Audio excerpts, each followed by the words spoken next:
Hitting the home stretch to November 5th. Ahead on Face the State. From the race to the White House to the fight for flipping or holding on to a crucial Senate seat in Ohio. And a battle over ballot language. Democratic and Republican political strategists are in studio weighing in on the major conflicts playing out on the campaign trail and in the Ohio Supreme Court. It's all right now on Face the State.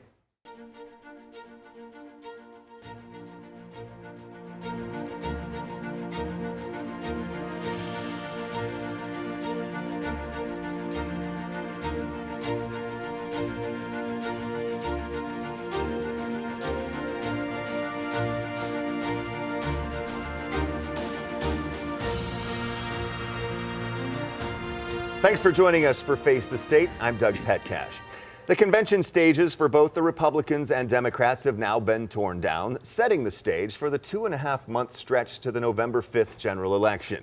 The Democrats are riding a wave of enthusiasm after their 4 days in the national primetime political spotlight. Vice President Kamala Harris and her running mate, Minnesota Governor Tim Walz, officially accepted their nominations at the Democratic National Convention in Chicago.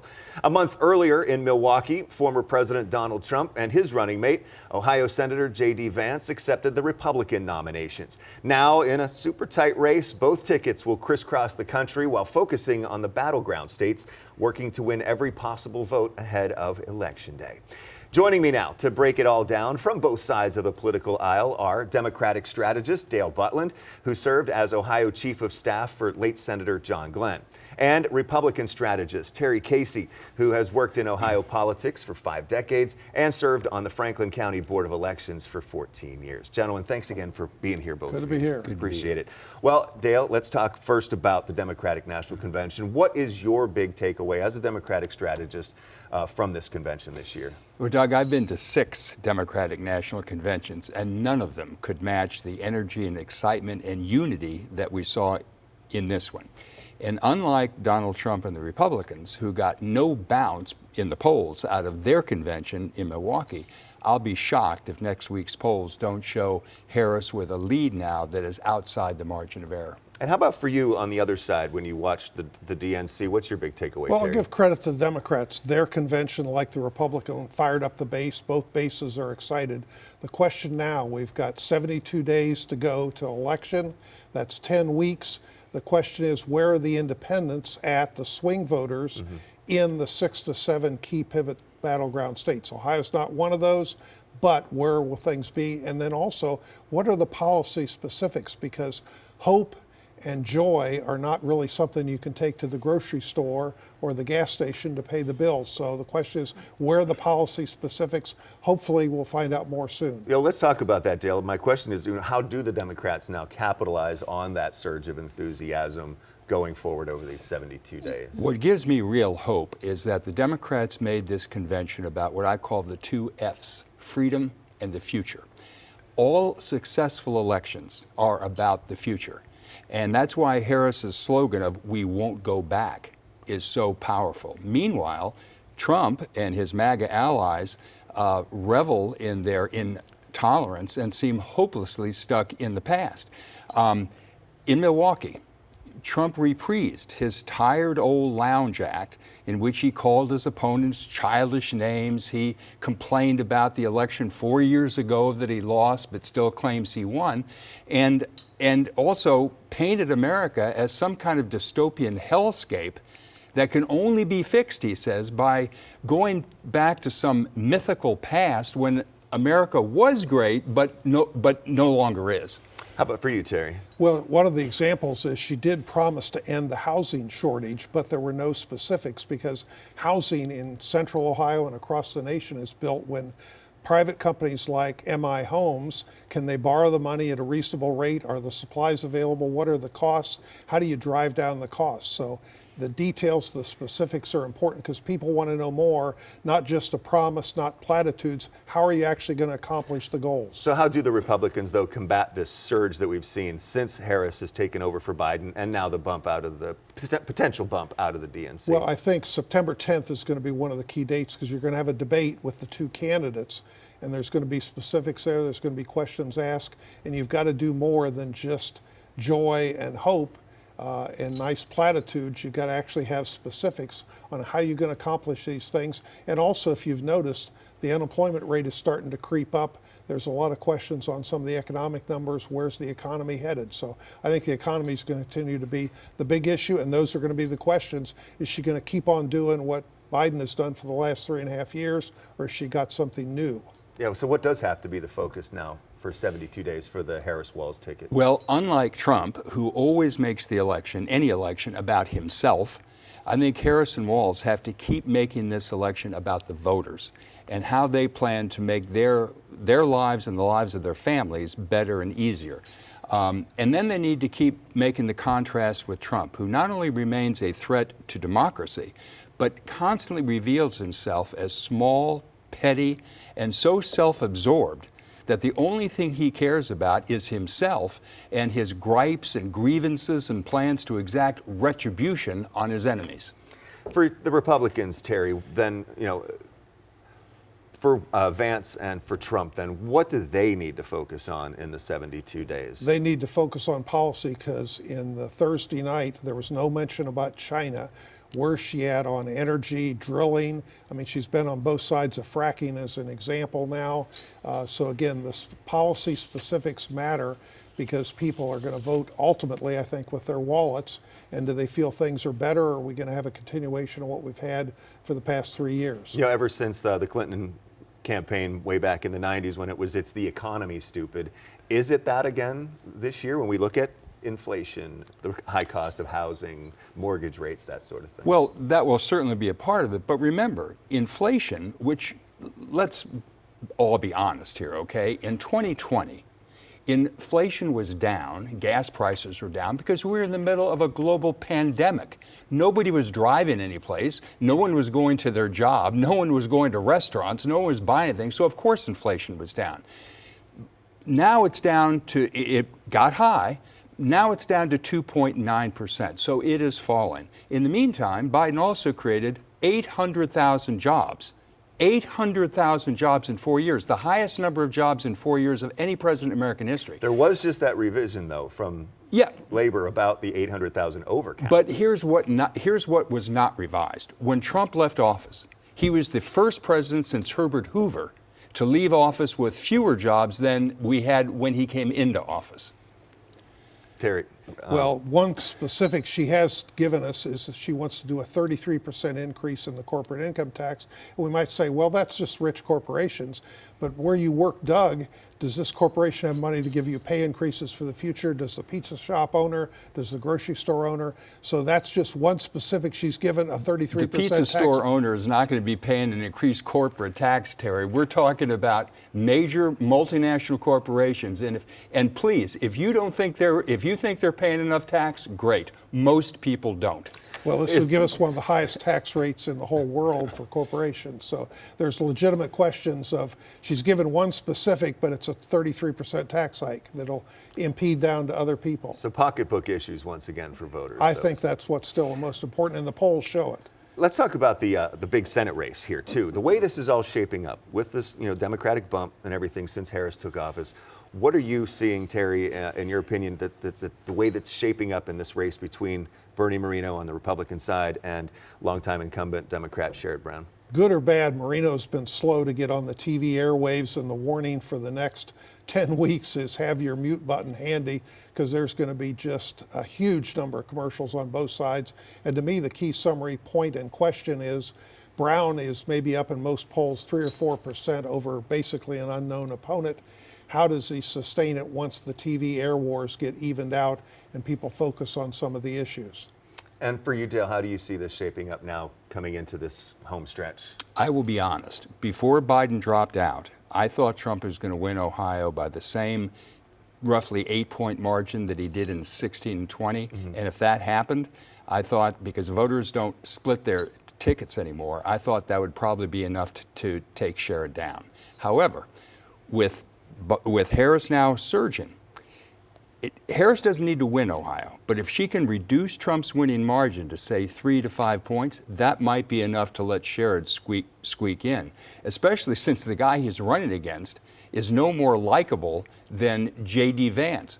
Bernie Moreno steals his workers' wages, while J.D. Vance calls women without kids childless cat people who don't have a future, don't have a stake in this country's future.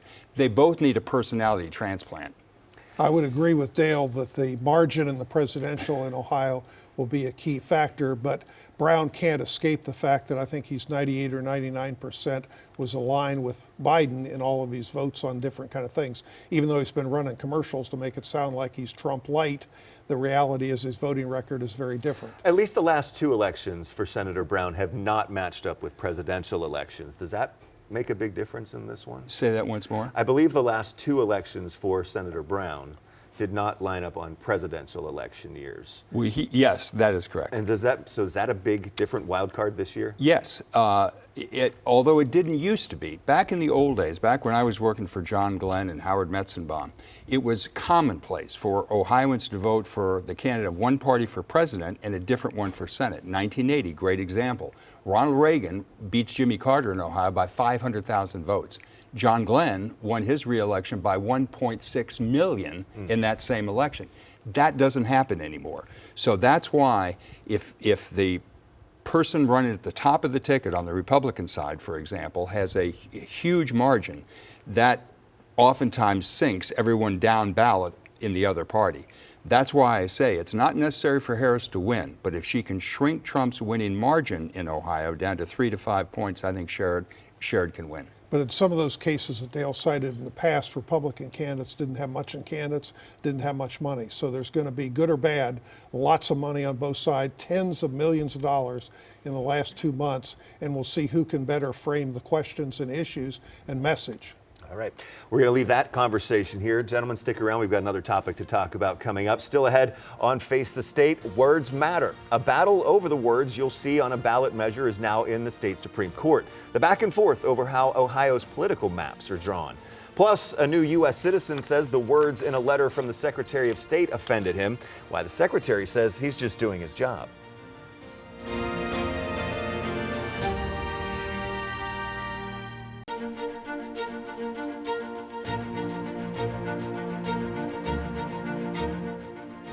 We're back now with a legal fight in the Ohio Supreme Court. Both sides are saying this could ultimately sway your vote in November. The group behind the proposed redistricting amendment is challenging the approved ballot language for Issue 1 and its new title.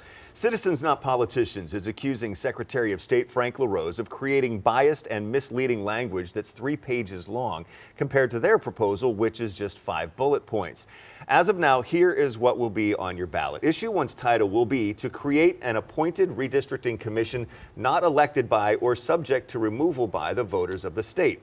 The group says that title violates Ohio's revised code, which says the ballot title cannot be likely to create prejudice for or against the measure. Citizens Not Politicians also called out several sections of the language that they say are just false. That includes the second bullet in the ballot language that reads in part, quote, establish a new taxpayer-funded commission of appointees required to gerrymander the boundaries of state legislative and congressional districts. We asked LaRose about this language. He calls it fair and accurate. Meanwhile, the spokesperson for Citizens Not Politicians says he's not surprised LaRose passed this language.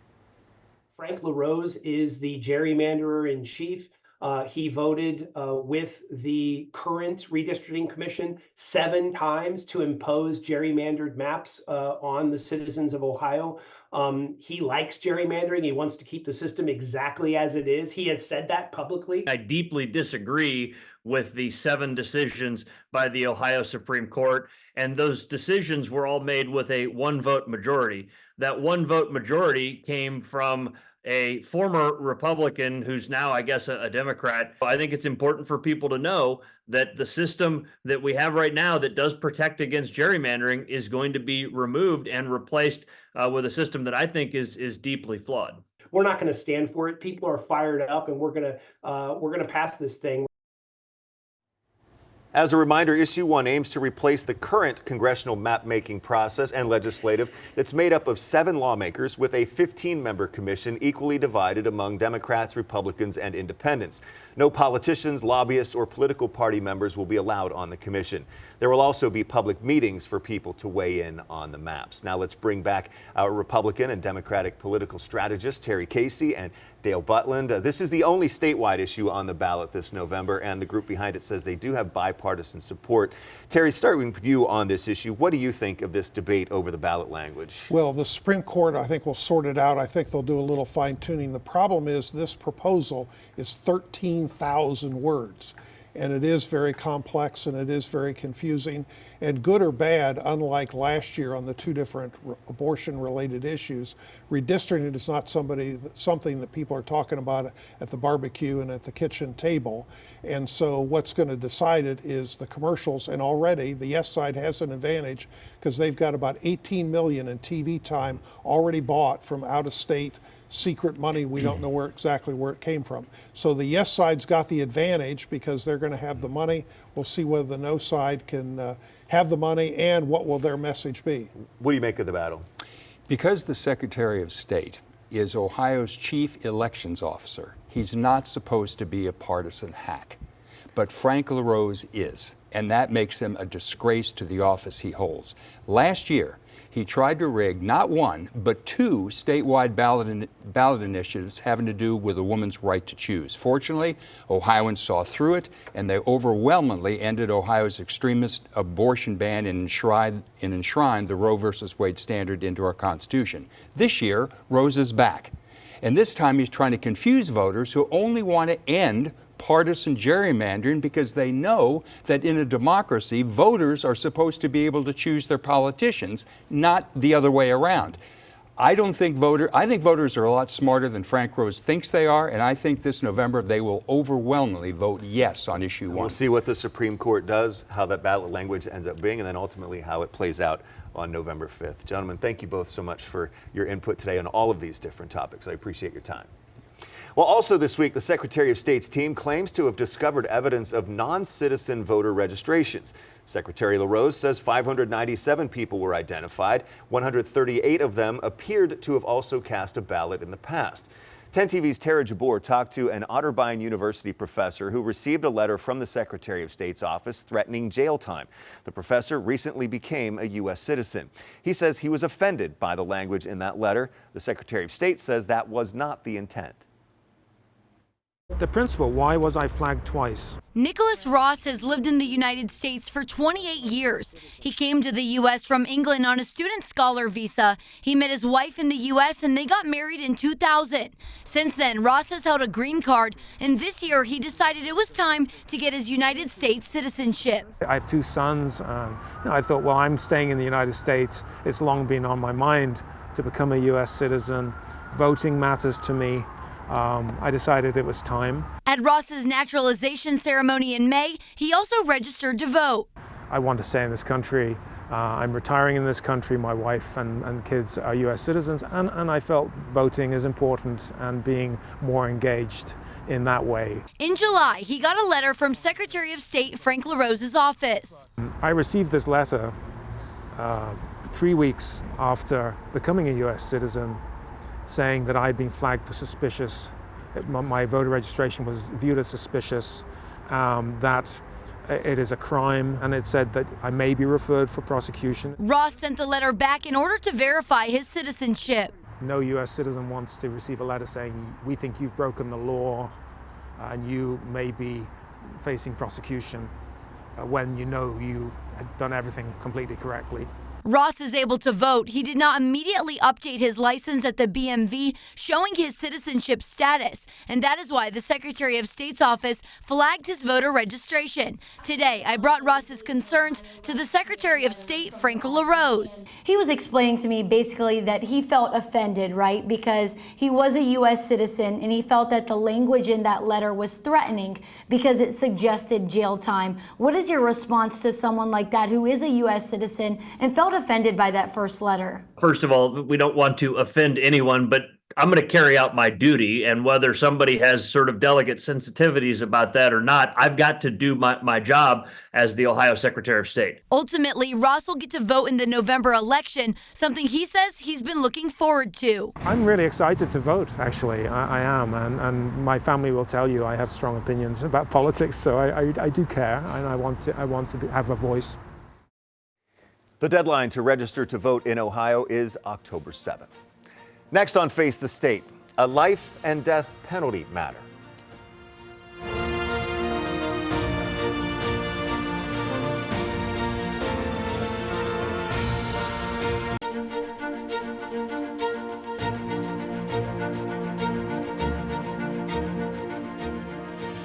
The death penalty remains a part of the national conversation. Alabama has scheduled its third execution using the method known as nitrogen hypoxia. Meanwhile, here in Ohio, a Republican lawmaker is renewing the call to end the death penalty in the state.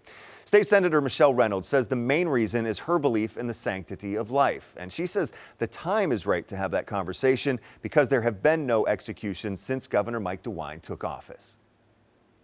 Republican State Senator Michelle Reynolds says the death penalty should be abolished because she believes life is from the womb to the tomb. I don't think it necessarily matters if, being pro-life, just when we're talking about babies. I think being pro-life is really about life, period, all life. Reynolds also says the death penalty does not necessarily mean closure for victims' families. But there's been a lot of families who have spoke about the death penalty and just saying that because of the appeals and them having to relive and not really getting justice. Companion bills in the Ohio House and Senate would abolish the death penalty and require life sentences for those convicted of aggravated murder.